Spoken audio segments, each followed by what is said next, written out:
열왕기상 13장.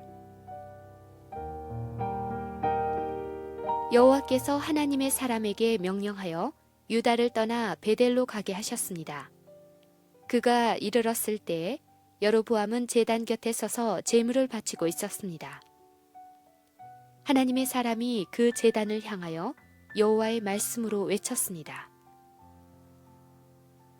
제단아, 제단아, 여호와께서 너에게 이렇게 말씀하셨다. 다윗의 집안에 요시아라는 아들이 태어날 것이다.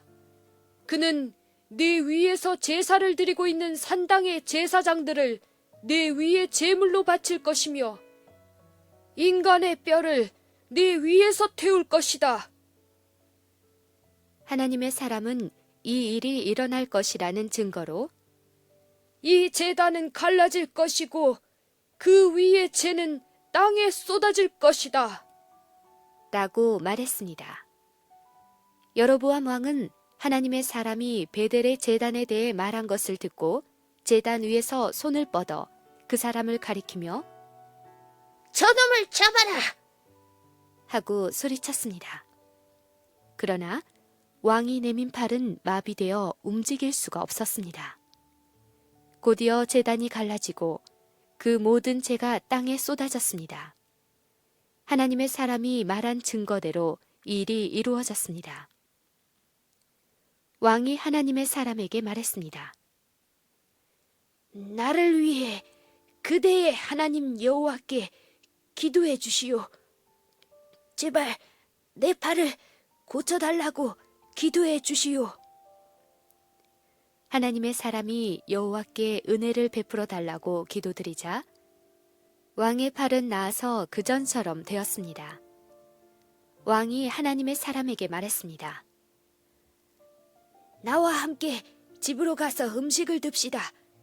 그대에게 선물을 드리고 싶소. 하나님의 사람이 왕에게 대답했습니다.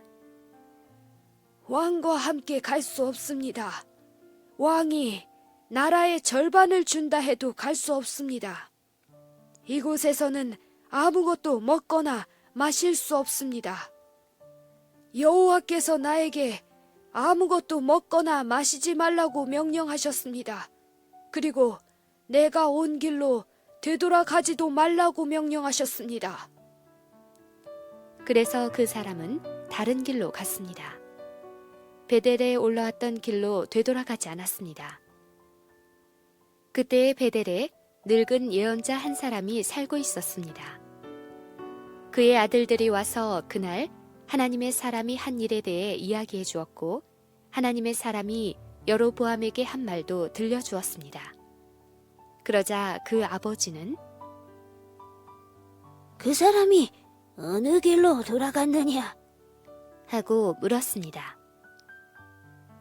그의 아들들은 유다에서 온 하나님의 사람이 돌아간 길을 아버지에게 일러주었습니다. 그 예언자는 아들들에게 자기 나귀에 안장을 얹어달라고 말했습니다. 아들들이 안장을 얹어주자 그 예언자는 나귀를 탔습니다. 그는 하나님의 사람을 뒤쫓아가서 그가 상수리 나무 아래에 앉아있는 것을 발견하고 다가가서 물었습니다. 그대가 유다에서 온 하나님의 사람이요. 그 사람이 대답했습니다. 그렇습니다. 내가 그 사람입니다. 예언자가 말했습니다. 나와 함께 집으로 가서 음식을 같이 드십시다. 그러자 하나님의 사람이 대답했습니다. 당신과 함께 돌아갈 수 없습니다. 그리고 당신의 집에 들어갈 수도 없습니다. 이곳에서 당신과 함께 무엇이든 먹거나 마실 수 없습니다. 여호와께서 나에게 너는 그곳에서 아무것도 먹거나 마시지 마라. 그리고 오던 길로 다시 돌아가지 마라 하고 말씀하셨습니다. 그러자 늙은 예언자가 하지만 나도 그대와 같은 예언자요. 라고 하면서 거짓말을 했습니다.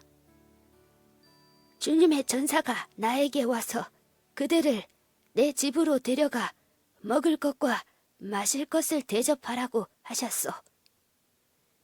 하나님의 사람은 그 늙은 예언자의 집으로 가서 그와 함께 먹고 마셨습니다.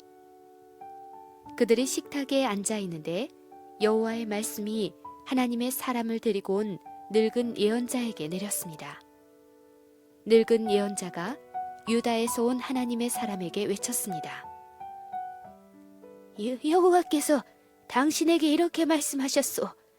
너는 여호와의 말씀을 듣지 않았다. 너는 너의 하나님 여호와께서 명령하신 것을 따르지 않았다.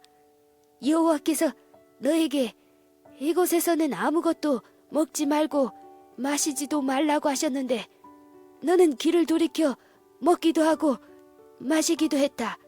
그러므로 너의 시체는 너의 가족 무덤에 묻히지 못할 것이다.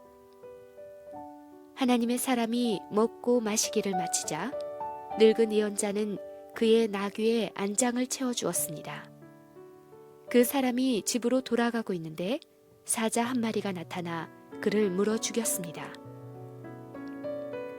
그의 시체는 길에 버려졌으며 나귀와 사자가 시체 곁에 서 있었습니다. 마침 그때 어떤 사람들이 그 길을 가고 있었는데 그들은 시체 옆에 사자가 서 있는 것을 보았습니다. 그래서 그들은 늙은 예언자가 살고 있는 성으로 가서 그 사실을 알려주었습니다. 하나님의 사람을 자기 집으로 데려왔던 늙은 예언자도 그 소식을 듣고 말했습니다. 그 사람은 여호와의 명령을 따르지 않았던 하나님의 사람이다. 그래서 여호와께서 전에 말씀하신 대로 사자를 보내어 그 사람을 죽인 것이다. 늙은 예언자가 자기 아들들에게 말했습니다. 나귀의 안장을 채워라. 아들들은 말씀대로 했습니다.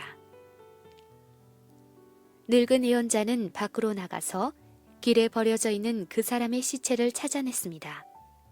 그 곁에는 나귀와 사자가 서 있었습니다. 사자는 그 시체를 먹지 않았을 뿐더러 나귀도 해치지 않았습니다. 늙은 예언자가 그 시체를 자기 나귀에 싣고 성으로 돌아왔습니다. 그리고 그의 죽음을 슬퍼해주고 그를 묻어주었습니다. 늙은 예언자는 그의 시체를 자기 집안 무덤에 묻었습니다. 그리고 오, 내 형제여 하면서 하나님의 사람이 죽은 것을 슬퍼했습니다. 예언자가 그를 묻어준 다음에 자기 아들들에게 말했습니다. 내가 죽거든 하나님의 사람이 묻혀있는 이 무덤에 나를 묻어라. 내 뼈를 그의 뼈 옆에 두어라.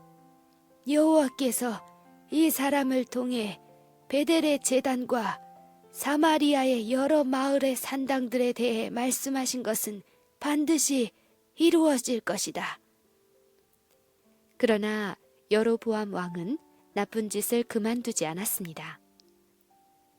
그는 여전히 일반 백성 가운데 산당의 제사장을 뽑았고 누구든지 산당의 제사장이 되고 싶은 사람은 그렇게 될 수 있게 하였습니다.